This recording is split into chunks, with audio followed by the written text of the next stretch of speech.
Hello សួស្តីអ្នកនរគ្នាឥឡូវនឹងយើងមកតសាច់រឿង Returning Sudan ដែលជាភាគ2របស់យើងពេលដែល Cheul គឺគាត់បាននិយាយហើយនោះយើងមើលទៅកាន់ទឹកមុខរបស់ Cheul ទៅវាហាក់ដូចជាកំណាចខ្លាំងមែនតែនសាច់រឿងរបស់យើងក៏កាត់ចូលទៅដល់ Kim Sul វិញម្ដងហើយពេលហ្នឹងគឺយើងបានឃើញថា Kim Sul គាត់កំពុងតែឈរម្នាក់ឯងហើយឥឡូវហ្នឹង Kim Sul គាត់កំពុងតែគិតអំពីសម្ដីរបស់ Cheul ហើយ Cheul គាត់បាននិយាយថាឲ្យ Kim Sul កុំបារម្ភអីនៅសល់តែមួយឆ្នាំទៀតទេអ្វីៗគ្រប់យ៉ាងវានឹងបន្សើរឡើងមួយឆ្នាំមែនទេ Cheul តែខ្ញុំគិតថាវាប្រហែលជាមិនអាចទៅរួចនោះទេហើយពេលនោះក៏មានសិស្សសាលាមួយក្រុមបានដើរមករក Kim Sul ដោយវាគឺបាននិយាយថាបើសិនជា Kim Sul នឹងគឺមានបន្ទុកលើសវានឹងវាយ Kim Sul រហូតទាល់តែស្លាប់វានិយាយបណ្ដានឹងសាច់បណ្ដាដោយសារ Kim Sul គឺគាត់មានបន្ទុកតិចខ្លាំងមែនតែននៅក្នុងថ្នាក់ហើយពេលហ្នឹងគឺមានសិស្សម្នាក់គឺបាននិយាយទៅកាន់ Kim Sul ថាឯងចាប់ប្រាប់លោកគ្រូទៅថាឯងគឺបានបន្លំគ្រប់មុខវិជ្ជានៅក្នុងការប្រឡងហើយធ្វើយ៉ាងម៉េចក៏ដោយឲ្យលោកគ្រូគឺទម្លាក់បន្ទុកឯងឲ្យដល់0បើសិនជាឯងគឺមិនធ្វើ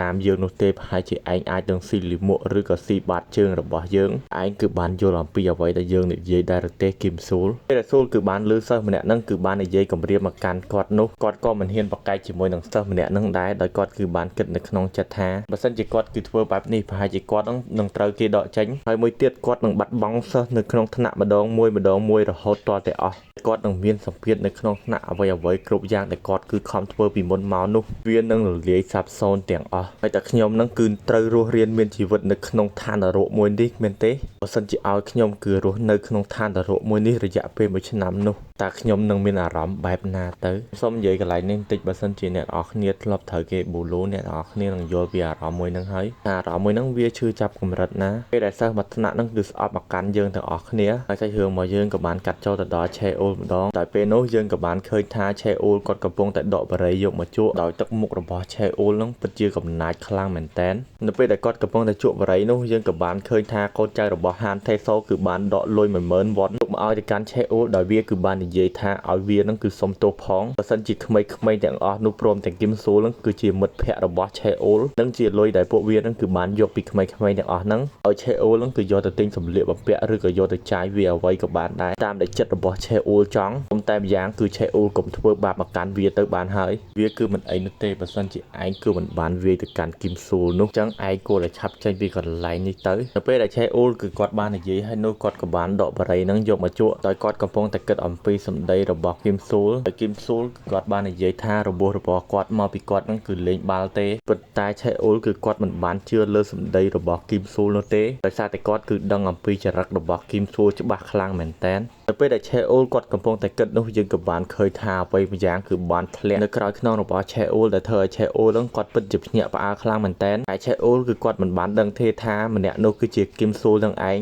ដែលគាត់គឺបានលោតពីលើដំបូលសាលារៀនដើម្បីបញ្ចប់ជីវិតខ្លួនឯងព្រោះតែគាត់គឺមិនអាចរងចាំមួយឆ្នាំក្រោយបាននោះទេមួយឆ្នាំនេះគឺគាត់បានរងទុក្ខឆ្អែតហើយយើងក៏បានឃើញទៅលើផ្លាកឈ្មោះរបស់ Kim Sul ផងដែរហើយសាច់រឿងក៏បានកាត់ចូលមកដល់មណ្ឌលកុមារកំព្រាដោយយើងក៏បានឃើញទៅកាន់រូបថតរបស់ Kim Min Sol ដែលបញ្ជាក់ថា Kim Min Sol គឺគាត់ត្រូវបានស្លាប់ហើយពេលហ្នឹងយើងក៏បានឃើញទៅលើ Cheul ផងដែរដោយគាត់កំពុងតែឈរកាន់ទុកឲ្យទៅកាន់ Kim Sul ដោយសារតែគាត់ហ្នឹងគឺពិតជាខូចចិត្តខ្លាំងមែនទែនហ្មងដោយសារតែ Kim Sul ហ្នឹងគឺស្លាប់ចោលគាត់ចឹងណាហើយនៅពេលដែល Cheul គឺបានឈរសម្លឹងទៅកាន់រូបថតរបស់ Kim Sul នោះគាត់ក៏បាននឹកឃើញទៅដល់អតីតកាលរបស់គាត់ដែលត្រូវគេហ្នឹងស្អប់ខ្ពើមខ្លាំងមែនទែនគឺគ្មានក្មេងមួយណាដែលមកចិត្តគាត់ទេព្រោះតែគាត់ហ្នឹងគឺមានភ្នែកចម្លែកឲ្យតែមាននរណាម្នាក់គឺសម្លឹងទៅកាន់មុខរបស់គាត់ជាប់នោះភ្នែករបស់គាត់នឹងប្រែទៅជាពណ៌ខៀវដែលអញ្ចឹងទៅធ្វើឲ្យក្មេងៗគ្រប់គ្នាហ្នឹងគឺមើងងាយមកកាន់គាត់ខ្លាំងមែនទែនហ្មងតែ Cheul គឺគាត់មិនអាចធ្វើអ្វីទៅកាន់ក្មេងទាំងអស់នោះបានទេគាត់មានតែខំមាត់សង្កត់ចិត្តតែប៉ុណ្ណោះហើយនៅពេលដែល Cheul កំពុងតែខឹងទៅកាន់ក្មេងទាំងអស់នឹងនោះ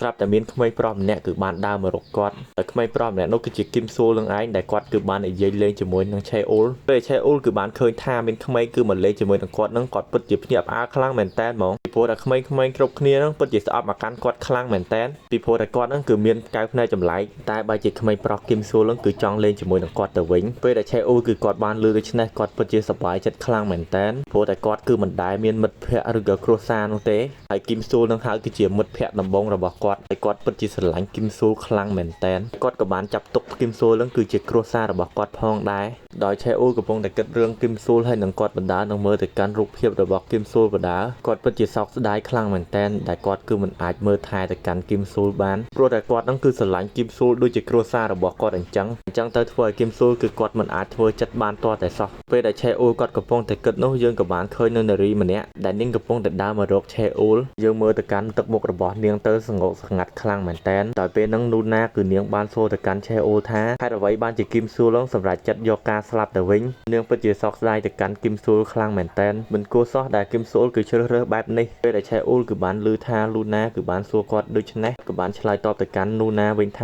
គាត់គឺមិនបានដឹងអំពីរឿងរបស់គឹមស៊ូលនោះទេប៉ុន្តែប៉ុន្មានថ្ងៃនេះខ្ញុំបានឃើញថាគឹមស៊ូលគាត់ពិតជាមានទឹកមុខស្ងួតស្ងាត់ខ្លាំងមែនទែនពេលដែលនូណាគឺនាងបានឮដូច្នេះនាងក៏មិនបានឆ្លើយតបទៅកាន់ឆេអូលផងដែរដោយនាងគឺបានសុំទោសទៅកាន់ឆេអូលនាងគឺមិនបានមើលថែទៅកាន់គឹមស៊ូលហើយនឹងឆេអូលឲ្យបានល្អហើយនាងគឺសុំទោសផងណាឆេអូលនៅពេលដែលឆេអូលគឺបានឮដូច្នេះគាត់ពិតជាឆ្ងល់ខ្លាំងមែនទែនហេតុអ្វីបានជានូណាហ្នឹងគឺសុំទោសមកកាន់គាត់ទៅវិញគាត់គឺមិនដែរយកទោសពេកទៅកាន់នូណានោះទេសុំនូណាគឺជប់ខ្វល់អំពីរឿងហ្នឹងទៅពេលដែលឆេអូលគឺគាត់បាននិយាយហើយនោះគាត់បង្រងនឹងដើរចេញហើយនូណាគឺបានហៅមកកាន់គាត់ថ្មីនេះឯងគឺបាននិយាយជាមួយនឹងគឹមស៊ូលឯងគឺបានឃើញថាគឹមស៊ូលគឺមានទឹកមុខសង្កត់ស្ងាត់ខ្លាំងមែនទែនអញ្ចឹងមានន័យថាប្រហែលជាគឹមស៊ូលគឺមានរឿងអ្វីនៅក្នុងសាលារៀនហើយអញ្ចឹងអ្នកទាំងអស់គ្នាប្រហែលជាមានសម្លេងរំខានទីអីដោយសារតែភ្លៀងមិនអីទេនូណាខ្ញុំគឺបានគិតអំពីរឿងមួយនឹងបាត់ទៅហើយខ្ញុំគិតថាខ្ញុំនឹងត្រឡប់ទៅរៀនម្ដងទៀតនៅពេលដែលនូណាគឺឮឆេអូលនិយាយដូច្នេះក៏មិនបានតបតអ្វីទៅកាន់ឆេអូលដែរពេលហ្នឹងនូណាគឺនាងបានសុំទោសទៅកាន់ឆេអូលដែលនាងគឺបានសួរសំណួរបែបហ្នឹងទៅកាន់ឆេអូលព្រោះឥឡូវហ្នឹងនាងគឺបានដឹងថាឆេអូលគឺគាត់មិនទាន់ធ្វើចិត្តបាននោះទេនាងគឺសុំទោសផងណាដែលនាងគឺបានសួរសំណួរបែបហ្នឹងទៅកាន់គាត់នៅពេលហ្នឹងនូណាគឺនាងនិយាយបណ្ដើយកបណ្ដើហើយនិយាយដាក់ទៅលើឆេអូលថាហេតុអ្វីបានជាក្មេងប្រុសដែលចូលចិត្តនិយាយឲ្យគេរីករាយបែបជាគេហ្នឹងគឺស្លាប់មុនគេទៅវិញហើយនាងពិតជានឹកគឹមស៊ូខ្លាំងមែនតែនពេលដែលឆេអូលគឺបានឮនូណានិយាយបណ្ដើនឹងយំបណ្ដើនោះឆេអូលគាត់ពិតជាសោកសៅនៅក្នុងចិត្តខ្លាំងមែនតែនតែគាត់មិនអាចធ្វើអ្វីបាននោះទេមានតែខំមាត់សង្កត់ចិត្តទទួលយករឿងមួយហ្នឹងឆេអូលគាត់ក៏បានដើរចេញពីកន្លែងហ្នឹងទៅតែគាត់កំពុងតែដើរបណ្ដើនឹងជក់បរិយបណ្ដើហើយនឹងគិតអំពីរឿងរបស់គឹមស៊ូគាត់មិនចង់ឲ្យគឹមស៊ូហ្នឹងគឺស្លាប់ដោយទទេនោះទេប៉ុន្តែពេលដែលឆេអូលដើរទៅនោះនូណានាងក៏បានសួរទៅកាន់ឆេអូលថាមានអីចម្លែកទៅលើគឹមស៊ូទៅនៅពេលដែលឯងគឺបាននិយាយជាមួយនឹងគឹមស៊ូបើសិនជាឯងដឹងឯងអាចប្រាប់ខ្ញុំបានខ្ញុំក៏ចិត្តថាគឹមស៊ូប្រហែលជាគាត់គឺមានបញ្ហាអ្វីនៅក្នុងសាលារៀនហើយឆេអូលគឺគាត់មិនបានខ្វល់ខ្វាយអំពីសម្ដីរបស់នូណានោះទេពេលហ្នឹងឆេអូលគឺគាត់បានដើរចេញពីកន្លែងហ្នឹងទៅនៅពេលដែលឆេអូលកំពុងតែដើរនោះកូនចៅរបស់ហានថេសូក៏បានស្រែកហៅទៅកាន់ឆេអូលដោយនិយាយថាអាចង្រៃតើឯងគិតថាឯងគឺជាអ្វីអូយើងពិតជាខ្ពើមឯងខ្លាំងមែនតែនហ្មងហើយយើងមកទីនេះដើម្បីបកគលអាវយកមកឲ្យឯងវិញនឹងហើយអាចង្រៃយកហើយឯងគឺឆាប់យកវាទៅអាចង្រៃយកយើងគឺគ្មានពេលដែលឆេអូលគឺបានអាវនឹងភ្លាមនោះគាត់ក៏បាននឹកឃើញទៅដល់គឹមស៊ូលដែលអាវនឹងហើយដែលជាអាវរបស់គឹមស៊ូលផ្ដល់មកឲ្យគាត់ពិតជាស្រឡាញ់ទៅកាន់អាវនឹងខ្លាំងមែនតែនហ្មងហើយយើងមើលទៅកាន់ទឹកមុខរបស់ឆេអូលលើគាត់ពិតជាខឹងខ្លាំងមែនតែនហើយពេលហ្នឹងកូនចៅរបស់ថេសូគឺបាននិយាយទៅកាន់ឆេអូលថាតើឯងគឺមិនពេញចិត្តទៅកាន់អាវនឹងមែនទេហើយវាក៏បានរត់ស្ទុះមកវាយទៅកាន់ឆេអូលតែម្ដងតែយើងមើលទៅកាន់ឆេអូលទៅហាក់ដូចជាគាត់គឺមិនភ័យអីបន្តិចពេលដែលវាគឺបានវាយទៅកាន់ឆេអូលលើគឺឆេអូលគាត់គិតយ៉ាងងាយស្រួលខ្លាំងមែនតែនពេលហ្នឹងឆេអូលគាត់ក៏បានចាប់ទៅកាន់កអប៉ែហ្នឹងហើយក៏រុញបបផ្អឹបនៅថ្មតែម្ដងទៅភាគ1ហើយភាគ2អប៉ែហ្នឹងចាំពេលជាគេហ្មងពេលដែលឆេអូលគឺបានវាយទៅកាន់អប៉ែហ្នឹងហើយនោះឆេអូលក៏បាននិយាយទៅកាន់ពួកគេទាំងអស់គ្នាថាពួកឯងគឺឆាប់ចូលម្ដងទាំងអស់មកយើងគឺមិនចង់ប៉ះជាមួយមនុស្សសម្រាមម្ដងមួយនោះទេពេលដែលពួកវាគឺបានលឺដូច្នេះពួកវាក៏បានរត់ចូលទាំងអស់តែម្ដងតែយើងមើលទៅកាន់ទឹកមុខរបស់ឆេអូលទៅគឺគាត់មិនព្រឺសំបីតែបន្តិចពេលដែលពួកគេគឺបានមកដល់មុខរបស់ឆេអូលហើយនោះឆេអូលគាត់ប្រើត្រឹមតែមួយក្បាច់តែប៉ុណ្ណោះដែលធ្វើឲ្យពួកគេទាំងអស់គ្នាគឺផ្កាប់មុខខ្ទប់នឹងថ្មតែម្ដងហើយវាគឺនៅសល់តែម្នាក់ទៀតតែប៉ុណ្ណោះដែលយើងមើលទៅហាក់ដូចជាអប៉ែហ្នឹងគឺគាត់មិនចេះវាយគ្នានោះទេយើងមើលទៅកាន់ទឹកមុខរបស់វាទៅពិតជាភ័យខ្លាចទៅកាន់ឆេអូលខ្លាំងមែនតើវាខំនិយាយអង្វរទៅកាន់ឆេអូលផងកុំឲ្យវាយវាអីហើយតើអញ្ចឹងតើលោកគឺជានរណាទៅខ្ញុំគឺមិនដែលស្គាល់លោកនោះទេពេលដែលឆេអូលគឺបានលឺដូច្នេះគាត់ក៏បាននិយាយថាតើឯងមិនដឹងទេថាយើងនិយាយទៅកាន់ឯងយ៉ាងម៉េចខ្លះឯងមិនដឹងថាយើងគឺជានរណាទេអីវាក៏បានស្រែកសុំទោសទៅកាន់ឆេអូលជាខ្លាំងដោយសារតែវាគឺមិនចង់ត្រូវរបស់ឆេអូលនោះទេតែយើងមើលទៅកាន់ទឹកមុខរបស់ឆេអូលទៅពិតជាកំណាចខ្លាំងមែនតែនដោយពេលហ្នឹងគឺគាត់បានបញ្ចេញនៅកែវភ្នែកពណ៌ខៀវរបស់គាត់ចេញមកធ្វើឲ្យកូនចៅរបស់ថេសូហ្នឹងវាពិតជាភ័យខ្លាចខ្លាំងមែនតែនយើងមើលទៅកាន់ទឹកមុខរបស់វាទៅដឹងហើយឆេអូលគាត់ក៏បានធាក់មួយជើងចំកណ្ដាលក្បាលរបស់វាហើយធ្វើឲ្យវាហ្នឹងគឺស្លាប់បាត់ទៅហើយសាច់រឿងរបស់យើងក៏បញ្ចប់ត្រឹមហ្នឹងដែរសូមទោសអ្នកនរគ្នាចំពោះសម្លេងរំខានដោយសារ តែវាមានមេឃភ្លៀងតែដំបូងហ្នឹងខ្ញុំថាធ្វើត្រឹម12នាទីឥឡូវហ្នឹងធ្វើអត់បានទេដោយសារមេឃភ្លៀងខ្លាំងមែនតើហ្មងអ្នកនរគ្នានិយាយចឹងអ្នកនរគ្នាក៏ភ្លេច join ក្រុមខ្ញុំផងបាយអ្នកនរគ្នាពីខ្ញុំមីសគីស្រឡាញ់អ្នកនរគ្នា